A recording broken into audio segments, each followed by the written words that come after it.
Bonjour à tous, avec l'aide de Dieu, nous allons étudier le Rambam, le 24e chapitre des lois du Sanhedrin, ve'onshinam surim lahem, les lois du grand tribunal et les peines qui leur sont confiées. Perek arba ve'esim alacha alef. Yesh la dayan ladun bedin mamonot. Le juge a le droit de juger dans les lois pécuniaires, al pi advarim shedato notalahem, basé sur les choses que sa pensée, elle pousse à dire que c'est comme ça. Il pense que Shem Emet qui sont vrais, va davar chazak belibo shoken. Il a une ferme conviction dans son cœur que les choses sont ainsi. Afal pishen shamra yabrura, même s'il n'y a pas de preuve claire.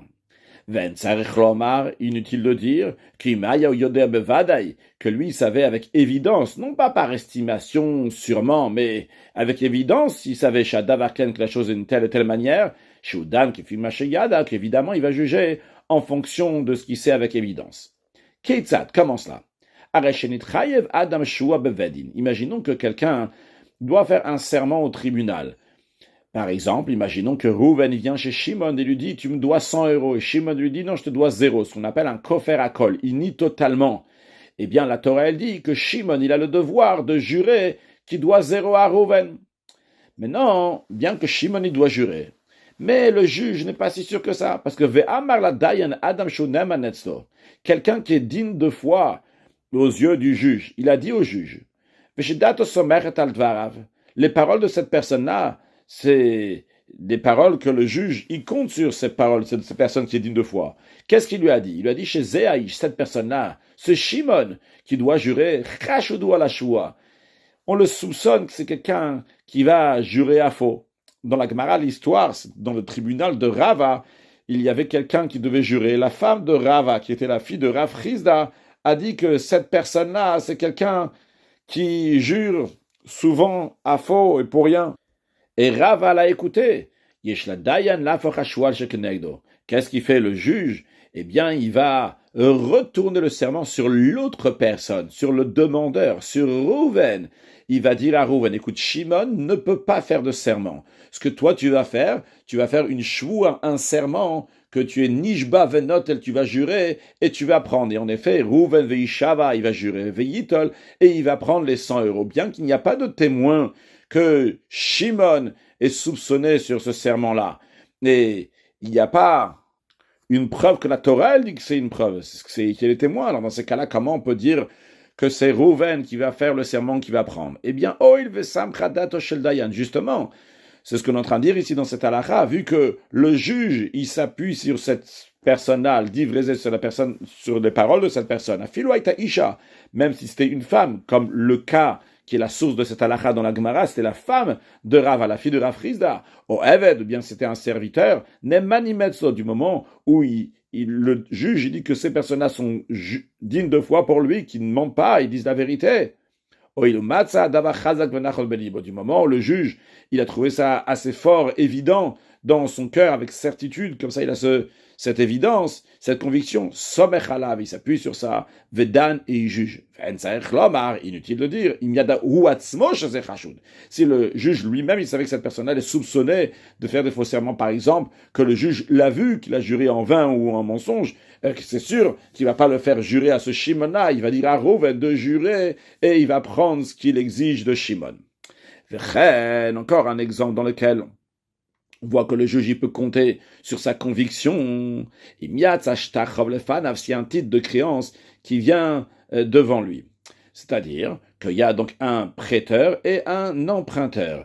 Et il y a le prêteur qui vient avec un titre de créance et il dit que le prêteur lui doit tant et tant, et voici le titre de créance, voici le shtar.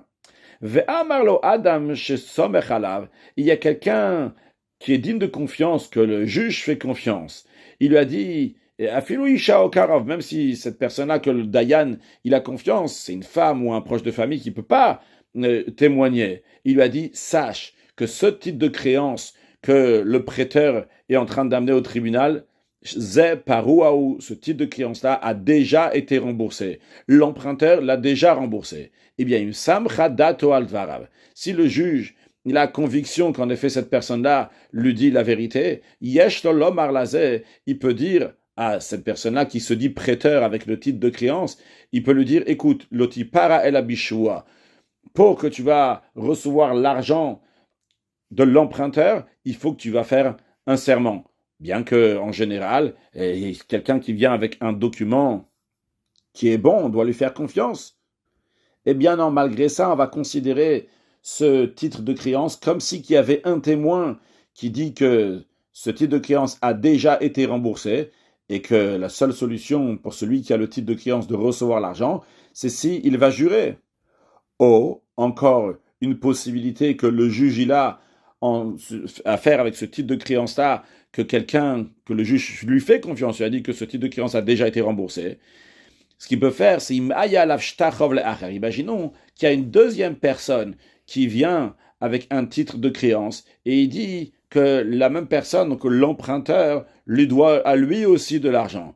Eh bien, cet emprunteur-là, dans un cas où il n'a pas de quoi rembourser le premier et le deuxième, et le premier, c'est un titre de créance que le juge a conviction qu'il a déjà été remboursé parce qu'il fait confiance à la personne qui dit que ça a déjà été remboursé.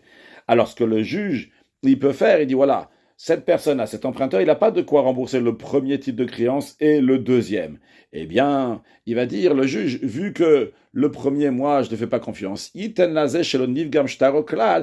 donner au deuxième qu'on n'a pas remis en question son titre de créance. Et il va laisser le premier que son titre de créance a été remis en question, même par la parole d'une seule personne, parce que le juge lui fait confiance. Ou bien une troisième option, ce qu'il peut faire avec ce titre de créance, il va littéralement jeter ce titre de créance devant lui. Ça veut dire qu'il va le rendre au demandeur, à celui qui se dit donc le prêteur de l'argent. Il ne va pas du tout le juger, il n'a pas le droit de le déchirer, mais il peut lui rendre et dire j'en occupe pas du tout, il n'y a pas de quoi prendre, donc il fait en fonction de ce qu'il voit, en fonction de ce qu'il pense. De même, dans un cas où il y a quelqu'un, il vient, il dit j'ai mis en dépôt telle et telle chose chez telle et telle personne, et telle personne, il est mort soudainement, il n'a pas fait de testament, donc on ne sait pas que ce dépôt-là, qui est chez lui, m'appartient à moi, et lui, il est mort maintenant, il n'y a pas de testament, il n'y a pas de preuve que ça m'appartient, mais ce qu'il a oui fait, Venatan Simani Muvak, il a donné des signes qui donnent grande conviction, qui sont très très précis sur cet objet-là, par exemple, il a dit le poids de la chose. Et encore une chose, ce demandeur-là, il n'avait pas l'habitude de rentrer dans la maison de cette personne qui est morte, parce que s'il avait l'habitude de rentrer là-bas, c'est possible qu'il a vu, qu'il a pesé, et qu'il connaît bien cet objet-là. Non, il n'avait pas l'habitude. Donc, il y a plusieurs choses ici. Cette personne, elle est morte soudainement, il n'avait pas fait de testament. Donc, la personne qui vient demander, il donne des signes très précis, il n'avait pas l'habitude d'aller là-bas. Et en plus de ça, si le juge il sait que ce mort-là n'était pas quelqu'un de riche, on n'estime pas qu'il avait un objet donc d'une si grande valeur parce qu'il n'avait pas ses moyens, c'était quelqu'un de pauvre. Et il s'appuie sur le fait que cette personne-là, donc elle est oui riche, elle a oui le moyen d'avoir ça, donc c'est pas cet objet-là, donc il n'appartient pas au mort. Eh bien, le juste qui peut faire, Motsi Omina Yorshin, il va faire sortir cet objet-là des héritiers. Il va le donner à celui qu'on estime que c'est à lui qui a donné les signes, que c'est lui à lui. De même, donc tout ce qui est similaire à cela, que le juge, il a une forte conviction qu'en effet la chose est comme ci, comme ça. Ces choses-là donc sont données littéralement, donc sont transmises au cœur du juge qui va juger en fonction de l'appréciation de ce qu'il ressent, de ce qui lui paraît qui est vrai. Si donc ainsi, pourquoi la Torah elle a demandé qu'il y a deux témoins, elle a dit basé sur deux témoins, on va trancher la loi. Eh bien, la réponse elle est car en effet, lorsqu'il y a deux témoins qui viennent devant le tribunal, il va juger basé sur leur témoignage. Bien qu'il ne sait pas si leur témoignage est authentique ou bien il est mensonger, malgré ça, il va écouter ces deux témoins. Par contre, lorsqu'il s'agit de quelque chose dont il n'y a pas de témoin, eh bien, le juge peut faire en fonction de sa conviction. Halacha bet, kolel ou advarim, toutes ces choses-là qu'on vient d'apprendre dans Halacha Aleph, em ikaradin. Donc ça, c'est la lettre de la loi, exactement comme ça que ça doit être. Mais lorsque se sont multipliés des tribunaux qui sont impropres, Va filou, même s'ils étaient oui, propres, ils étaient oui, bien comme il faut dans leur action, Einam chacham karao yubale bina, mais ils sont pas assez sages, ils ont pas assez de discernement. Iskimu rov bate Yisrael, c'était convenu dans la majorité des tribunaux du peuple juif, shelo yafru shua, qu'on va pas faire ce qu'on a dit dans la Lacha Aleph, qu'un juge n'a pas le droit de retourner le serment que Shimon devait faire, il va dire à Rouven de jurer, El Abiriya Broura, uniquement s'il y a une preuve qui est claire, donc pas juste que le juge va dire ah il y a quelqu'un qui m'a dit, je lui fais confiance. Veloyav Gimushtar, ils vont pas détériorer un titre de créance via Sidu Cheskato et faire perdre le fait qu'on présumait que ce document-là il était bon.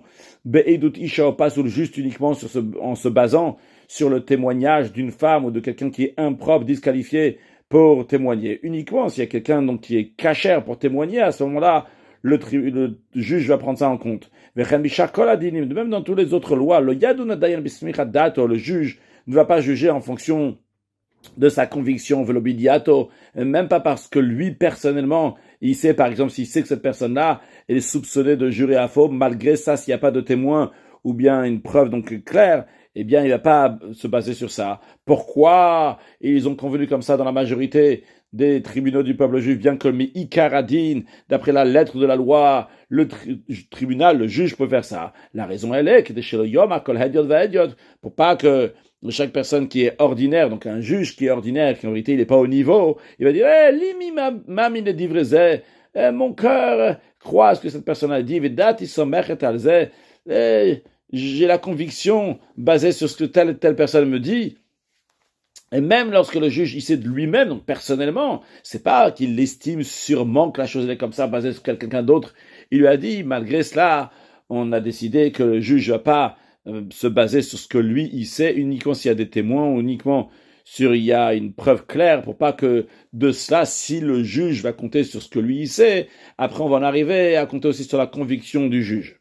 De même, on va pas prendre quelque chose qui appartient aux orphelins, El Abiria et Broura uniquement avec une preuve qui est claire, non pas comme on a dit dans Halacha Aleph, que si quelqu'un est mort soudainement, il n'a pas fait de testament, quelqu'un il vient et il dit telle et telle chose m'appartient, eh bien on va lui donner basé sur des conditions qu'on a dit avant. Non, l'obedat à Dayan, on va pas donner on va pas faire sortir des orphelins ni par le savoir de ce qu'il sait, ce qu'il est au courant le juge, le boum d'anamet, et ni en faisant une estimation des capacités financières de celui qui est mort, ou à Toen, ou de celui qui est en train de demander, qui est en train de dire cette chose-là, elle était chez lui, et voilà, je dis tel et tel signe alors que je rentrais pas souvent chez lui, et lui, il avait pas l'habitude d'avoir ça. Non, on fait pas tout ça.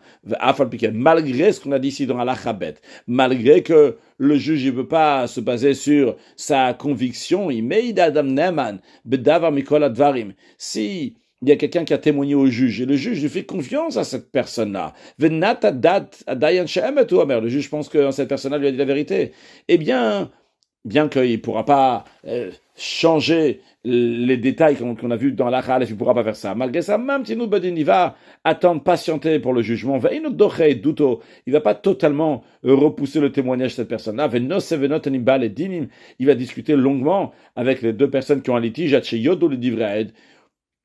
ou bien jusqu'à qu'ils vont avouer que le témoin dit la vérité, ou Yasupchar, ou bien qu'ils vont faire un compromis, ou bien une autre option, ou Istal ou bien que ce juge-là va se retirer de ce jugement, de ce litige. Halacha Gimel. Mais d'où on sait que lorsqu'un juge il sait que ce jugement, il y a une tromperie dans cette affaire-là, et il a l'impression que le témoin c'est un menteur, ou bien qu'un des personnes qui sont dans le litige c'est un escroc, il a réussi à tromper les témoins, dont on sait que ce juge-là, chez le Yom, qui ne disent pas, c'est quoi, moi, je vais trancher la loi, basé sur ce que le témoin il dit, et ce collas qu'on met autour du cou, et l'idée, c'est une expression pour dire que ça sera sur la responsabilité des témoins. Donc c'est cette chaîne-là qu'on met autour du cou, elle sera sur eux. Moi, j'ai rien fait, je me suis juste basé sur eux. Même si moi j'ai ressenti qu'il y a un mensonge, mais c'est eux qui ont témoigné. Eh bien non, le juge n'a pas le droit de dire malgré que j'ai l'impression qu'il y a une tromperie ici, je vais le juger. Talmud Lomar, le verset il dit Midvar Sher Kertichak, d'une parole mensongère tu vas t'éloigner, vu que le juge il a l'impression que ces témoins-là sont menteurs, eh bien il n'a pas le droit de trancher la loi basée sur ce qu'ils disent. C'est bon. Alors qu'est-ce qu'il va faire le juge? Yidrosh v'yachkor harbe b'drisha v'chakira shel din nefashot. Il va examiner, faire des interrogatoires énormément, comme les examens, les interrogatoires qu'on fait pour la peine capitale, qu'il y a plein de questions qui sont demandées. Et si, après ça, si après tous ces interrogatoires, il a l'impression qu'il n'y a pas de mensonge, c'est-à-dire que les témoins disent la vérité, pas comme il pensait au début, dans ces cas-là, il va trancher la loi basée sur le témoignage, vu qu'après tous ces interrogatoires-là, il est arrivé à une conclusion qui dit la vérité. Aval, imaya libonok, si son cœur craignait chez Yeshbora Mayout, qui a encore un mensonge, ou bien qu'il ne s'appuie pas sur ce que les témoins ils disent. Bien qu'il n'a pas réussi à trouver le moyen de le disqualifier avec toutes les questions qu'il leur a demandé, tous les interrogatoires qu'il a fait.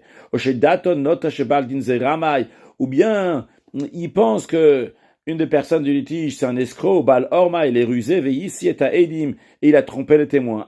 Bien que ces témoins-là sont aptes, sont cachers, sont bons, ils ne disent pas des mensonges. Je le fais tout ma mitam. Et eux, ils sont innocents, il a réussi à les tromper. Donc eux, ils témoignent de manière innocente. Il a réussi à leur faire croire quelque chose devant eux qui est arrivé comme ça, alors que ce n'était pas vrai. Ou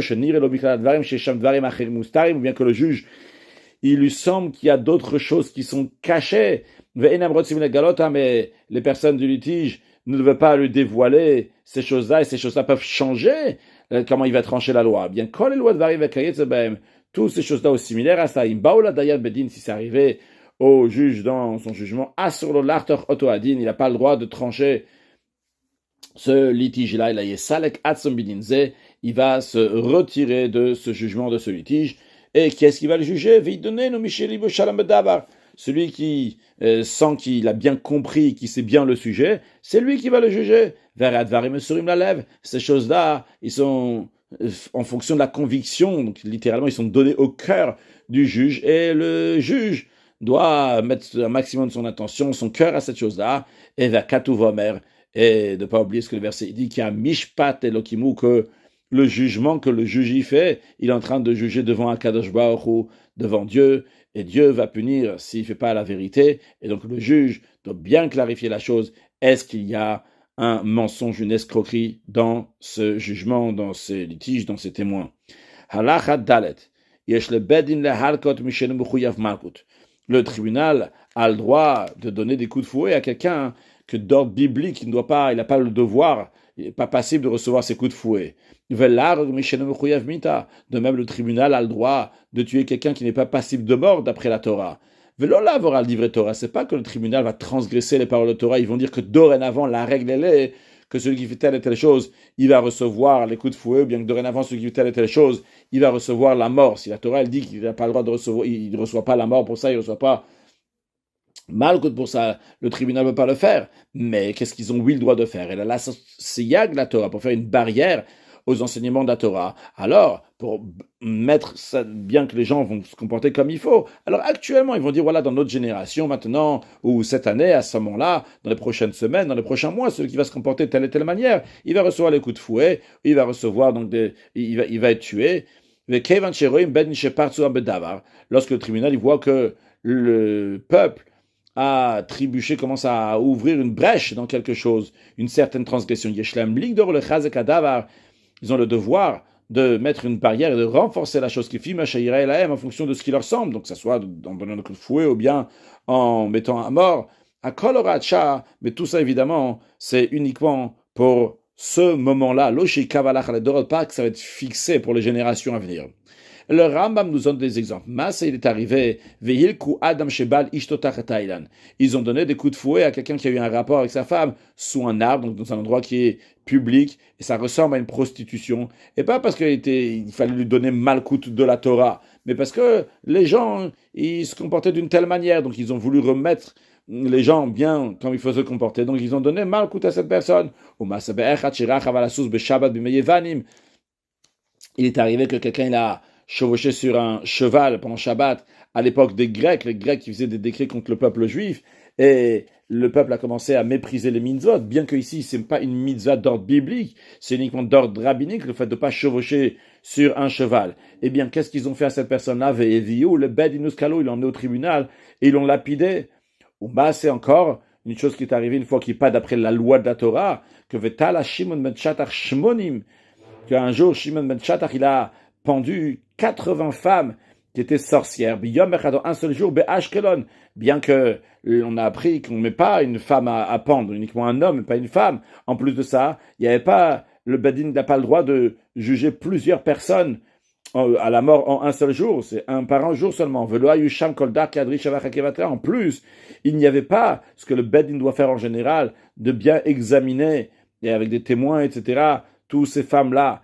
Et donc, ils n'ont pas, ni il y avait des témoins, ni ils ont fait la mise en garde à ces femmes-là, alors que bien qu'en général, il faut d'abord qu'il y a des témoins qui attrapent et qui lui ont dit fais pas ça, et si tu vas faire ça, tu vas recevoir telle punition. Il n'y avait pas de témoignage clair que ces femmes-là, ils ont fait de la sorcellerie, bien qu'en général, donc c'est obligé d'avoir un témoignage qui est très très clair. Donc il n'avait pas le droit de le faire. Et la Ora, Tchak et Fimachera, son comportement qu'il a eu, c'était donc uniquement une décision donc pour ce moment-là, en fonction de ce qu'il a trouvé donc nécessaire de prendre ces résolutions-là. De même, le tribunal peut à tout lieu et à toute époque, les halkot adam sheshmuot Torah, de donner des coups de fouet à quelqu'un qui a une mauvaise renommée. On dit donc du mal qu'il a transgressé donc des choses. Et les gens murmurent, les gens parlent, colportent, littéralement derrière lui, mais c'est à propos de lui, qui transgresse des relations interdites. Mais c'est avec sa condition que c'est une rumeur qui ne s'arrête pas. Donc ça continue pendant au moins un jour et demi sans s'arrêter, comme on l'a expliqué dans les lois de Sota. Et en plus de ça aussi, encore une autre condition, qui n'a pas des ennemis, qu'on connaît que c'est des ennemis, qui vont sortir une mauvaise rumeur sur lui. Encore une chose, que le tribunal a le droit, mais de mépriser celui qui a une mauvaise, qui a des mauvaises rumeurs sur lui, et d'insulter celle qu'il a mis au monde, donc sa mère Befanav devant lui. On lui dit que c'est une fils de Goya, un fils de Shifra, comme si que sa mère c'était une Goya, comme si sa mère c'était une servante, alors que sa mère donc c'est une femme qui est très très bien, mais vu que son fils se comporte mal, on a le droit c'est une malédiction en vérité, une malédiction, donc une insulte pour lui. Halach Havav, V'chen yesh dayan tamid, et de même, un juge a toujours le droit de les hafkir mamon, de déclarer hefker, c'est-à-dire de déclarer sans propriétaire de l'argent chez yesh lo be'alim, alors que là un propriétaire, ou mais abed srutan, et de faire perdre le droit de la personne à qui ça appartient, ça que ça ne sera pas sous son droit à lui, qui fait machaïr en fonction de ce que le juge il va voir qu'il faut faire ligdor pirtzot date pour refermer les brèches de la loi ou les chazak abedek et renforcer les lois de la Torah, les choses qui sont affaiblies dans l'accomplissement de Torah et des mitzvot, au liknos alamze, ou bien de donner une amende à quelqu'un donc qui est violent en déclarant efker ce qui lui appartient, donc son propriétaire.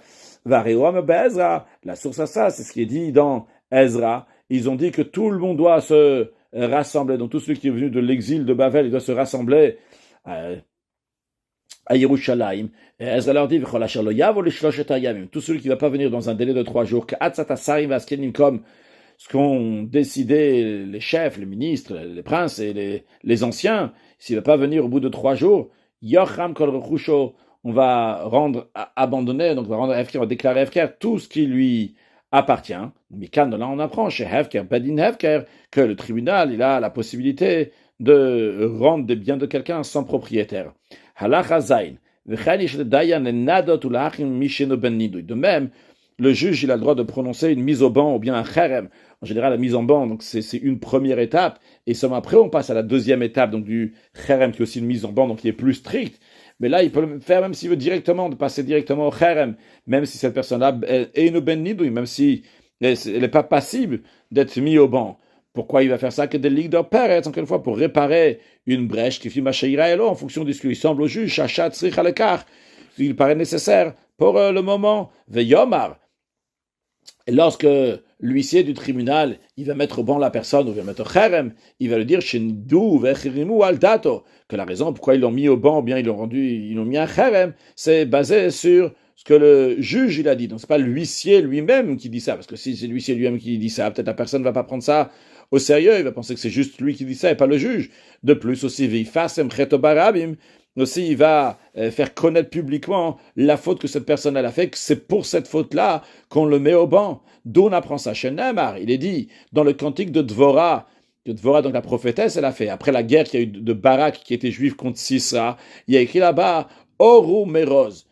Oru, ça veut dire qu'il soit maudit. Qui va être maudit? Quelqu'un qui s'appelle Meroz. Donc c'est quelqu'un, donc c'est un chef d'armée et qui n'est pas venu aider Barak, il n'est pas venu l'aider pour la guerre. Et il y a écrit quoi? Amar Malach Hashem. Qui est-ce qui a dit ça? C'est l'ange de Dieu. C'est qui l'ange de Dieu ici dans ce contexte-là? C'est Barak, qui est le délégué de Dieu. Il a dit que Meroz doit être mis au banc. Donc lorsque ça a été annoncé que Meroz, il est maudit, et qu'il est mis au banc, c'est qui?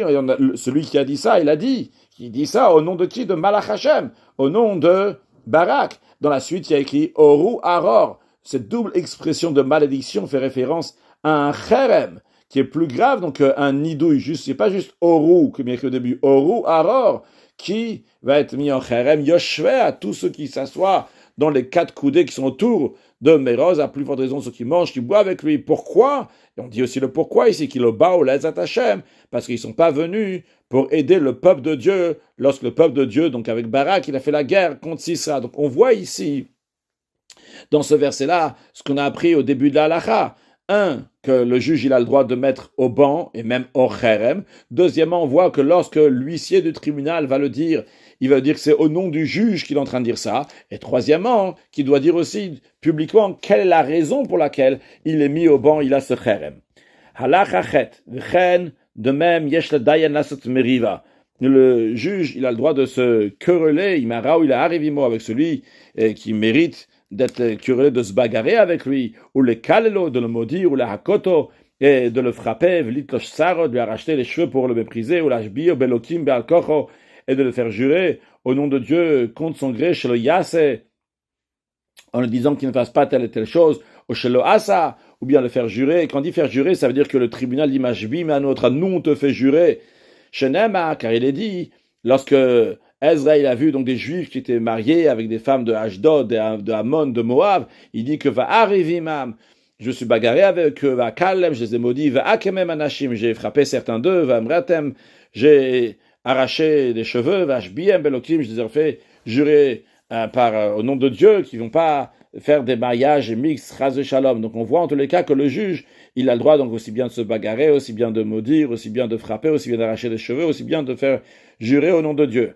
Halachatet, v'chen, de même, yeshlo le katef, il a le droit aussi de ligoter yadayim veraglaim, les mains et les pieds de quelqu'un. V'lesavet asun, il a le droit de mettre en prison, v'litrov, de pousser, v'lisrov, et de le traîner sur le sol à la haaretz, shenemar, car il est dit dans la lettre que Daryavesh, le roi de Perse, il a envoyé à Ezra, et il nomme Ezra pour que Ezra, lui, va décider de faire des juges qui vont juger le peuple, et il dit tous ceux qui ne vont pas faire ta loi, la loi de Dieu, la loi du roi, donc de lui, eh bien, il va avoir affaire avec la justice, et la justice, qu'est-ce qu'ils vont faire? Hen le mot, aussi bien le mettre à mort, en shiroshi, et le déraciner. Quand on dit déraciner ici, ça veut dire le poursuivre, le pousser, le tirer aussi sur le sol, ce que le Rambam traduit ici les shiroshi, donc c'est tiré sur le sol, en lanash nirsim, bien que ce soit le punir sur son argent, donc son argent va être abandonné sans propriétaire, vele sourin, ou bien pour le ligoter, ou bien pour le mettre en prison.